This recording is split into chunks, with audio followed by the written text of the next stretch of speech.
కులాలతో మతాలతో సంబంధం లేకుండా ఎక్కడ అవినీతి అన్యాయం జరిగినా, ఎక్కడ దుర్వినియోగం జరిగినా అక్కడ ఆయన ప్రత్యక్షమయ్యి పోరాటం చేయడమే.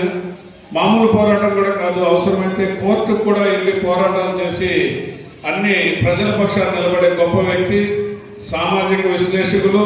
అంతేకాకుండా వారిద్దరి కుమార్తెలు బిందు, సింధు ఇద్దరిని కూడా కర్ణాటక సంగీతంలో చక్కటి తరబేతినిచ్చి వారిని చక్కటి కళాకారులుగా తీర్చిదిద్దినటువంటి గొప్ప కళా పిపాసి వారు.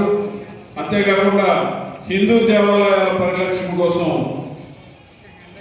మహమ్మదీయ దేవాలయాల పరిరక్షణ, వాళ్ళ ఆస్తుల పరిరక్షణ కోసం, అన్నిటి కోసం కూడా నిత్యం సమాజంలో జరిగే దుర్మార్గాలు అన్నింటినీ ఎదురొడ్డి పోరాడుతున్న గొప్ప పోరాటమూర్తి మా అయ్యంగారు.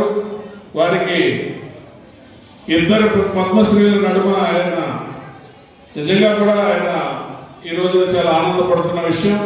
ఎందుకంటే ఇద్దరు సరస్వతి పుత్రులు, వారి మధ్యలో ఆయనకి సన్మానించుకోవడం ICMDA తరఫున కూడా మేము చాలా గర్వపడుతున్నామని చెప్పేసి తెలియజేస్తున్నాం.